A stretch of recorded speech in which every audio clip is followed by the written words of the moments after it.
अस्सलाम वालेकुम दोस्तों, कैसे हैं आप। उम्मीद करता हूं कि आप सब खैरियत से होंगे। दोस्तों आज हम बात करेंगे बिटकॉइन और इथेरियम के बारे में, क्रिप्टो मार्केट और आपकी फाइनेंशियल मार्केट्स को कवर करेंगे कि अभी के लिए मार्केट की क्या सूरत हाल है। अगर आपने मेरी कल की वीडियो देखी हो तो उसमें मैंने आपसे कहा था कि अर्निंग्स का सीज़न है, फोर्थ क्वार्टर, और आपकी एप्पल और गूगल और आपके अमेज़ोन की अर्निंग्स आने वाली हैं तकरीबन रात के टाइम, जब आपकी मार्केट्स ऑफ हो जाएंगी और उसका इम्पैक्ट आपकी मार्केट पर ज़बरदस्त पड़ने वाला है। ठीक है, ट्रेडिंग से मैंने आपको पर्सनली मना किया था कि ना ही करें तो एक अच्छी स्ट्रेटजी होगी, क्योंकि इतना बड़ा मेजर जब डेटा आपका इन्वॉल्व होता है मार्केट का तो फिर मार्केट में फोरकास्ट थोड़ी सी मुश्किल हो जाती है। लेकिन दोस्तों उसके साथ साथ मैंने आपसे ये कहा था कि 41, 85 और 90 का एरिया जो S&P का था इक्विटी मार्केट्स का, मेरी पर्सनल शॉर्ट सेलिंग वहाँ पर लगी हुई थी और शॉर्ट सेलिंग भी मैंने की थी। डेटा मार्केट में बहुत ख़राब आया था। ठीक है, आपके एप्पल ने भी रेवेन्यू भी मिस किया है और EPS भी, और गूगल का भी सेम सिचुएशन है। सिर्फ अमेज़ोन का रेवेन्यू अच्छा आया है, अर्निंग्स पर शेयर उसकी भी मिस हुई है। ठीक है, तो उसका इम्पैक्ट फिर आपने देखा 41.85 से क्या ज़बरदस्त मार्केट में शॉर्ट सेलिंग लगी है और तकरीबन 41.20 या 25 तक आपकी मार्केट ने लो लगाया था। ठीक है, कल आपसे जब मैंने कहा था कि मेरी पर्सनल शॉर्ट सेलिंग लगी हुई है तो उसको मैंने बुक कर लिया था तकरीबन 50 के आसपास। मैंने सोचा मैं आपको ये अपडेट भी दे देता हूँ। इक्विटी मार्केट में हमारे पास बड़े स्ट्रॉन्ग लेवल होते हैं और डिस्कॉर्ड पर, टेलीग्राम ग्रुप पर हम लोग इसके बारे में बातचीत भी करते हैं। जो दोस्त ज्वाइन करना चाहते हैं, वीडियो की डिस्क्रिप्शन में आपको लिंक मिल जाएगा। इसके लिए दोस्तों अभी के लिए मार्केट की क्या सिचुएशन है, सप्लाई और डिमांड अभी के लिए मार्केट में क्या आ रही हैं। वीक के स्टार्ट में जो आपको 24,000 की सप्लाई मैंने बताई थी कि यार जब तक इसके ऊपर क्लोजिंग नहीं आती तो हमारे पास BTC में 24,000 या 24K का ज़बरदस्त एक, आप ऐसा समझें कि सप्लाई जोन है। अभी आप ऐसा समझें कि पिछला हफ्ता भी तकरीबन पूरा हफ्ता ही मार्केट ने ट्राई किया था, ये लेवल ब्रेक नहीं कर पाई थी मार्केट आपकी, और ये हफ्ता भी पूरा ट्राई किया है, अभी तक हमारे पास ब्रेकआउट नहीं आया है। ठीक है, अभी के लिए दोस्तों हमारे पास हल्की सी चेंजेस आई हैं। आपकी ऑर्डर बुक जो होती है वो भी मैं आपके साथ इस वीडियो में शेयर कर लूँगा। उसमें आप ऐसा समझें कि बिल्कुल स्लाइट सी चेंजेस हैं। शॉर्ट ऑर्डर्स जो हैं वो मार्केट में हल्के से इंक्रीज़ हुए हैं और उसका रीज़न अभी के लिए आप ऐसा समझें कि इक्विटी मार्केट ही है। ठीक है, आज NFP का डेटा था, बहुत ज़बरदस्त आया है, उसका भी इम्पैक्ट आपने मार्केट में देखा कि किस हिसाब से आपकी इक्विटी मार्केट स्लाइड हुई है नीचे की तरफ, और क्रूड ऑयल और आपका गोल्ड भी नीचे गिरा है। ठीक है, इकोनॉमिक कैलेंडर भी देखेंगे, सारी चीज़ें दोस्तों डिस्कस करेंगे। अभी के लिए स्ट्रेटजी क्या बनानी है हमने वो भी देखेंगे, और इक्विटी मार्केट में वो कौन सी ऐसी जगह है कि जहां पर क्लोजिंग आ जाए तो आपकी 2 दिन मार्केट में एग्जैक्टली क्रिप्टो मार्केट में क्या मूवमेंट रहेगी, उसके बारे में मैं आपको अभी के लिए बता दूंगा कि एग्जैक्टली आपने ट्रेडिंग स्ट्रेटजी क्या बनानी है। तो अभी बढ़ते हैं दोस्तों इकोनॉमिक कैलेंडर की तरफ, फिर मैं आपको अर्निंग्स कैलेंडर की तरफ ले चलूँगा, उसके बाद हम लोग देखेंगे टेक्निकल एनालिसिस। दोस्तों अभी के लिए हम लोग इकोनॉमिक कैलेंडर पर हैं और इस चीज़ को आप ऐसा समझें कि समझना बहुत ज़्यादा आपकी मार्केट में ज़रूरी है। ठीक है, बहुत से नए दोस्त जुड़े हैं जिनका ताल्लुक क्रिप्टो मार्केट से है और उसी में वो ट्रेड करते हैं।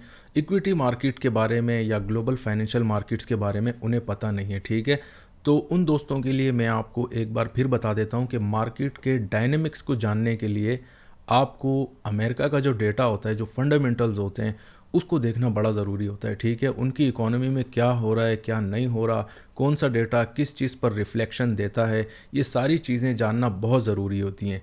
तो इनका ही ये दोस्तों डेटा होता है। आप खुद भी अगर क्रिप्टो मार्केट में ट्रेड कर रहे हैं तो आपको समझ आ जाना चाहिए अभी के लिए कि FOMC और इंटरेस्ट रेट या CPI और इस तरह के ISM का डेटा जब आता है तो अचानक से आपकी क्रिप्टो मार्केट में अच्छी खासी मूवमेंट आ जाती है। ठीक है, उसकी मेजर रीज़न यही होती है दोस्तों कि दुनिया में सबसे ज़्यादा पैसा जो फाइनेंशियल मार्केट्स जो मुल्क लगाता है या जिसके पास दुनिया के सबसे बड़े एक्सचेंजेस हैं, जैसे NYMEX हो गया, COMEX हो गया, चिकागो मर्केंटाइल एक्सचेंज, इस तरह के सारे बड़े एक्सचेंज भी जो हैं ये आपके US में ही होती हैं और सारी मार्केट्स जो हैं ये आपकी वहीं से ही, वॉल स्ट्रीट से ही ऑपरेट होती हैं। ठीक है, तो इस चीज़ को आप समझा करें कि अमेरिका का डेटा बहुत मैटर करता है आपकी इक्विटी मार्केट में। ग्लोबल फाइनेंशियल जो भी मार्केट हो आपकी, भले वो क्रिप्टो हो या FX हो, कमोडिटी, इक्विटी, सब जो है जिस चीज़ के मुंतज़िर होते हैं वो आपके अमेरिकन डेटा ही होता है। ठीक है, तो ये वो इकोनॉमिक कैलेंडर है।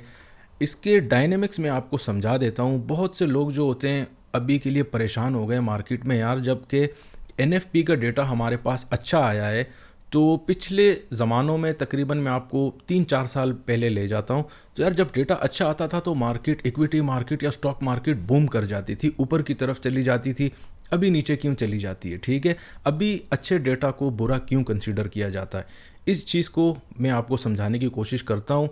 आप खुद भी कोशिश करें, थोड़ा गौर से सुने वीडियो को बिना स्किप किए, तो आपको एग्जैक्टली मार्केट के डायनेमिक्स और किस तरह से आप मार्केट को समझते हैं वो भी आपको समझ आ जाएंगी। ठीक है दोस्तों, अभी हमारे पास, मैंने जैसे आपसे पहले कहा कि डेटा तो बड़ा ज़बरदस्त आया, इसका बुरा इम्पैक्ट सिर्फ आपकी कमोडिटी मार्केट या एफएक्स मार्केट पर आना चाहिए था, पर हमने नोटिस किया कि हमारे पास इक्विटी मार्केट भी बिल्कुल स्लाइड कर गई थी जब एनएफपी का डेटा आया था। उसकी दो रीज़न्स हैं दोस्तों। एक तो आपका इन्फ्लेशन यूएस का बहुत ज़्यादा बढ़ चुका है, और जो सेकंड मोस्ट, सबसे ज़्यादा जो इम्पोर्टेंट एक उसका सॉलिड रीज़न है वो ये है कि अभी के लिए इंटरेस्ट रेट भी अमेरिका के बहुत ज़्यादा हो गए हैं। ठीक है, आप ऐसा समझें कि तकरीबन साल डेढ़ पहले अमेरिका में, अगर आप अमेरिकन बैंक में, बैंक ऑफ अमेरिका या कोई भी उनका बैंक हो गया, अगर आप उसमें $1 लाख रखते थे तो आपको सिर्फ उसके तकरीबन ऐसा समझें कि $250 मिलते थे। ठीक है, 100 रुपये में से आपको 4 आना, ठीक है, 0.25, ये थी आपकी इंटरेस्ट रेट जो बैंक आपके प्रोवाइड करते थे।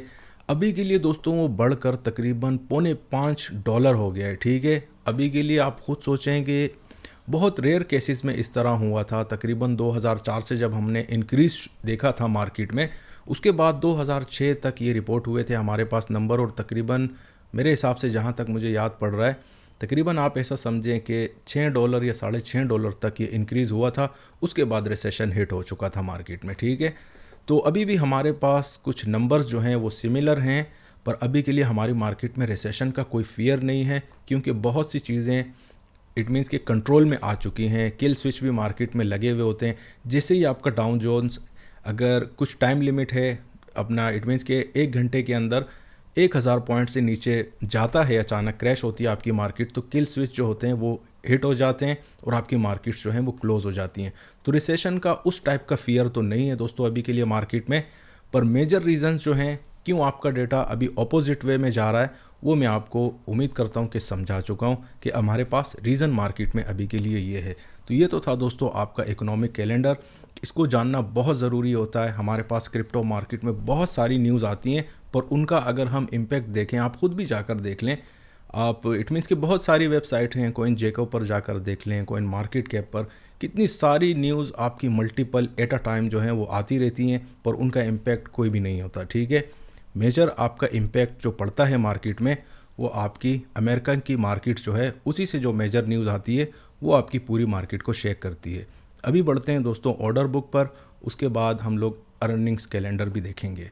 वीडियो के स्टार्ट में दोस्तों मैंने आपसे कहा था कि मैं आपके साथ ऑर्डर बुक शेयर करूंगा। अभी आपके सामने जो स्क्रीन नज़र आ रही है ये ऑर्डर बुक की है और BTC का डेटा इसमें है। ठीक है, इसमें लाइव आपके कॉन्ट्रैक्ट्स जो हैं वो एडअप होते हैं, और कहाँ पर लिमिट्स ऑर्डर लगे हुए हैं मार्केट में, शॉर्ट सेलिंग के या आपके लॉन्ग के ऑर्डर, वो सारा डेटा यहाँ पर पता चल जाता है।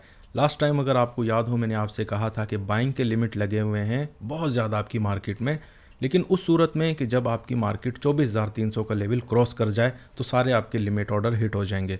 वैसा नहीं हुआ दोस्तों, और अभी के लिए दोस्तों जो ऑर्डर आपके लगे हुए थे बाइंग की तरफ, वो आप ऐसा समझें कि शॉर्ट सेलिंग में शिफ्ट हो चुके हैं, और नंबर आपका काफ़ी कम होकर तकरीबन आप ऐसा समझें कि 24,000 और 23,900 के आसपास आ चुके हैं। यही वो रीज़न थी कि जैसे ही आपका डेटा रिसीव हुआ है, आपकी इक्विटी मार्केट अचानक से स्लाइड हो गई थी। जैसे मैंने आपसे कहा था कि अर्निंग्स जो हैं 3 बड़ी कंपनियों के वो मिस हुए। ठीक है, ये बहुत बड़ी बात होती है, और उसका इम्पैक्ट आप अगर ख़ुद देखेंगे तो तकरीबन आप ऐसा समझें कि SPX 500 जैसे इंस्ट्रूमेंट में $80 to $90 की मूवमेंट बहुत बड़ी मूवमेंट होती है। ठीक है, जगह मैंने आपको कल भी बताई थी कि 4185 जो है, मेरे हिसाब से कल के दिन ज़बरदस्त मार्केट में शॉर्ट सेल थी, पर्सनल भी मैंने की थी, और अच्छा खासा उसमें प्रॉफिट भी बुक हुआ है। तो वो भी एक रीज़न होती है कि आपके पास वैसे भी अगर सप्लाई जोन पर, स्ट्रॉन्ग सप्लाई जोन पर अगर मार्केट आ जाए तो फिर वहाँ से शॉर्ट सेलिंग के ऑर्डर भी बहुत ज़्यादा लग जाते हैं, और इसी के साथ अगर आपके पास मार्केट में नेगेटिव न्यूज़ आ जाती है तो फिर आप समझें कि इस हिसाब से आप मार्केट में मूवमेंट एक्सपेक्ट कर सकते हैं। अभी के लिए दोस्तों ऑर्डर बुक के हिसाब से जब तक हमारे पास नंबर्स थोड़ा सा ऊपर चला गया, ठीक है, पहले 24,000 के ऊपर मैंने आपसे कहा था कि अगर क्लोजिंग आ जाती है तो आपकी मार्केट बुलिश टेरिटरी में चली जाएगी। अब हमारे पास शॉर्ट सेलिंग के ऑर्डर लग चुके हैं तकरीबन 24,000 की टेरिटरी में। तो हम लोग अभी के लिए 24,300 पर अपना ऑर्डर रखेंगे कि जब तक उसके ऊपर क्लोजिंग नहीं आती तो मार्केट 26,000 तक नहीं जाएगी। ठीक है, ये नंबर आपने याद रखने हैं, आगे 2 दिन आपको बड़े काम में आएंगे। इक्विटी मार्केट के चार्ट पे ले जाकर मैं आपको एग्जैक्टली क्लियर कर दूंगा कि इस लेवल के ऊपर अगर क्लोजिंग आ गई तो 2 दिन आपकी मार्केट बुलिश रहेगी या बेयरिश। तो हमारे पास ऑर्डर बुक में ये था जो मैं आपको बता चुका हूँ। अभी बढ़ते हैं दोस्तों अर्निंग्स कैलेंडर पर।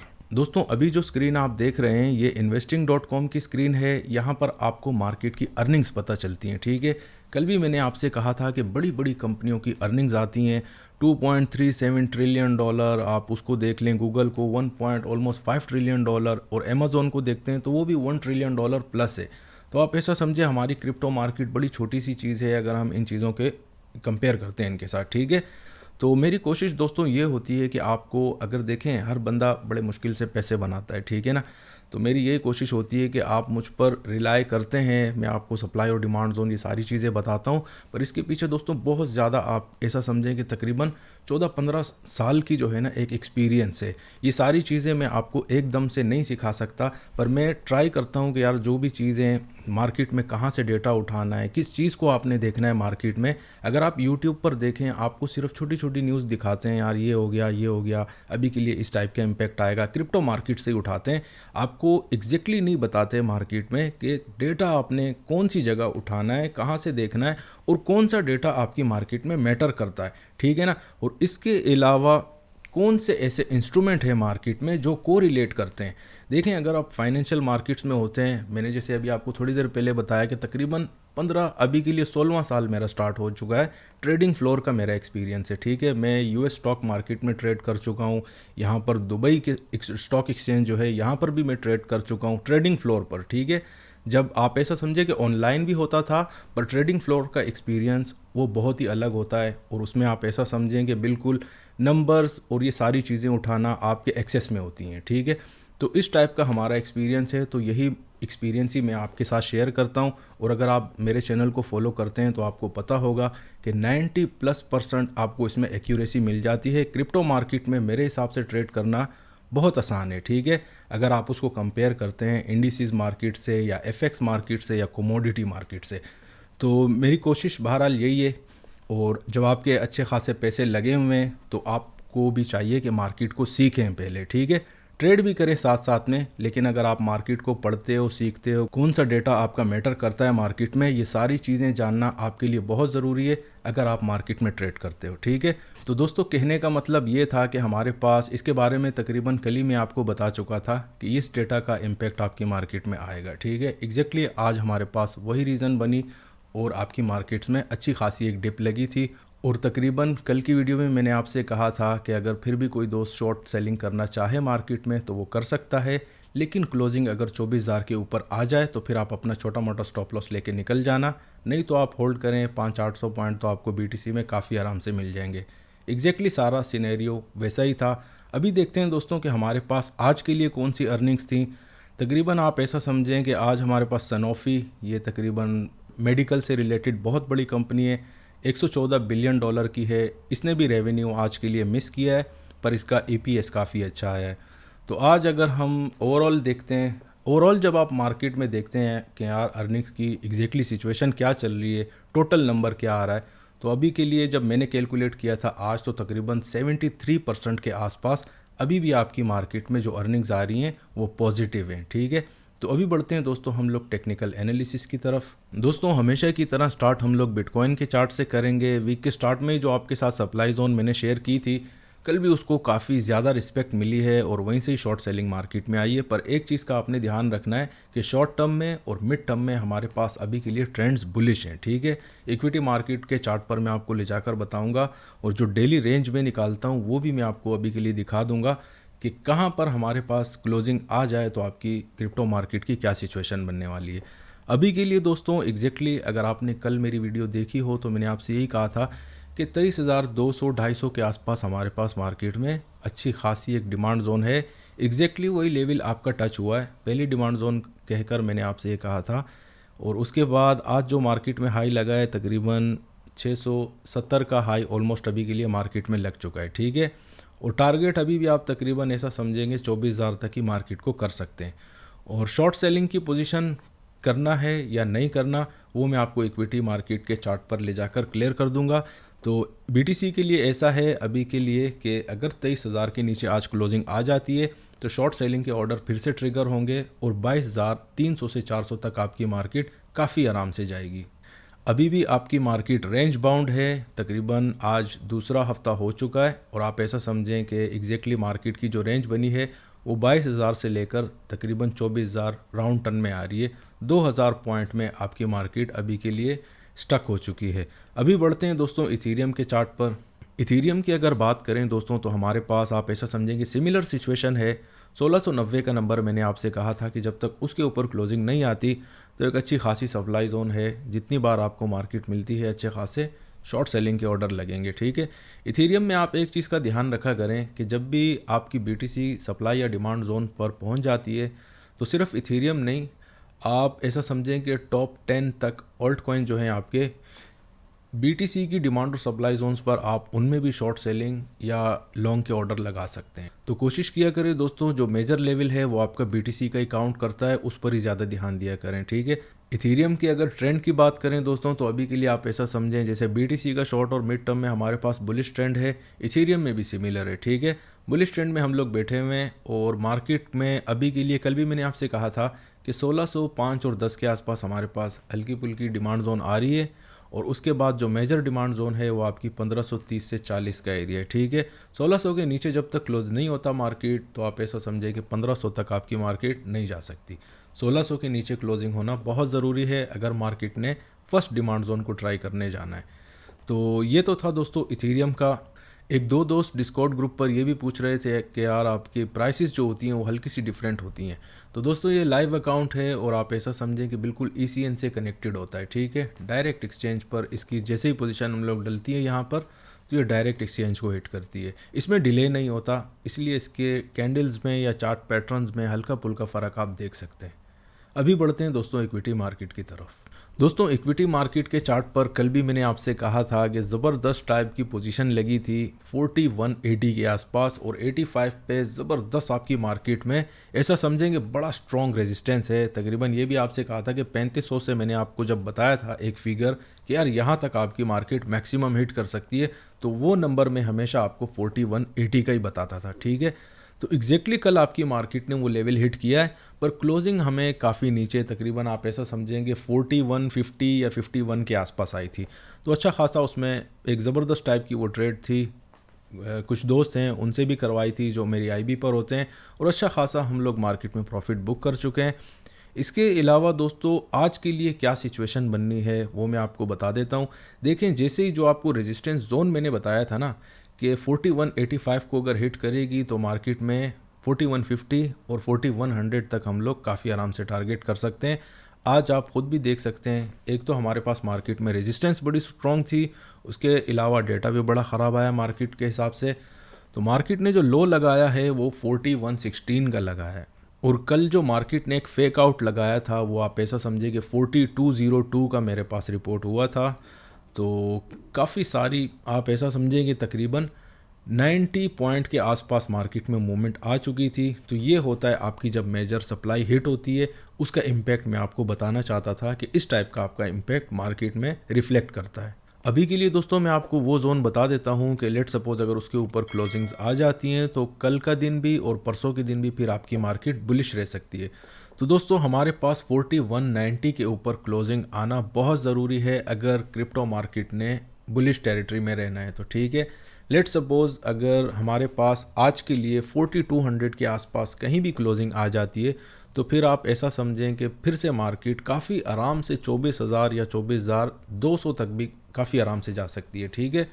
और अगर इस लेवल के ऊपर 42 जो मैंने आपसे नंबर डिस्कस किया है यहाँ या इसके आसपास कहीं भी क्लोजिंग रिपोर्ट हो जाती हैं तो फिर आप ऐसा समझें कि मार्केट में 24,000 का जो लेवल है उसके ब्रेक होने का चांस बहुत ज़्यादा बढ़ जाएगा, ठीक है। तो आज की क्लोजिंग जो है इक्विटी मार्केट की 4200 के आसपास, इस पर आपने अपनी नज़र रखनी है। लेकिन अगर इस लेवल से रिजेक्शन मिलती है, मार्केट आपकी फिर 4150 तक ट्राई करती है या 4185 के ऊपर लेट सपोज क्लोजिंग नहीं आती तो फिर आप ऐसा समझें कि BTC भी और आपका इथेरियम भी जो डिमांड जोन्स आपको बता चुका हूँ उनको ट्राई करने काफ़ी आराम से जा सकती है। आज के लिए इक्विटी मार्केट का मैक्सिमम लेवल क्या है वो भी मैं आपको बता देता हूँ। ये डेली रेंज का चार्ट है दोस्तों, जो कि मैं डेली बेसिस पर इस पर निकालता हूँ कि मार्केट में मैक्सिमम और मिनिमम कहाँ तक लग सकता है। तो मैक्सिमम आज के लिए मेरे पास आ रहा है नंबर 4230 का, ठीक है, 4230 के आसपास यहाँ पर आपकी मार्केट मैक्सिमम जा सकती है ऊपर की तरफ, और नीचे का आ रहा है तकरीबन 4105। तो ये दो नंबर भी आपने याद रखने हैं, और एग्जैक्टली क्लोजिंग का जो मैंने आपको बताया था वो बहुत ज़रूरी है, और तकरीबन आपकी सारी क्रिप्टो मार्केट की स्ट्रेटजी भी उसी से ही डिसाइड होती है। तो इस नंबर्स पर आपने ध्यान रखना है। और लेट सपोज़ अगर मार्केट 4150 या 60 के आसपास भी क्लोज़ हो जाती है तो फिर भी कल और परसों के दिन आपकी मार्केट में ऐसा समझें कि जो 23,000 के ऊपर का जो लेवल होगा मार्केट ने उसी को ही मेंटेन करना है। तो दोस्तों ये तो थी आज की अपडेट, उम्मीद है आपको पसंद आई होगी। अगर पसंद आई है तो दोस्तों के साथ ज़रूर शेयर कीजिएगा। शुक्रिया।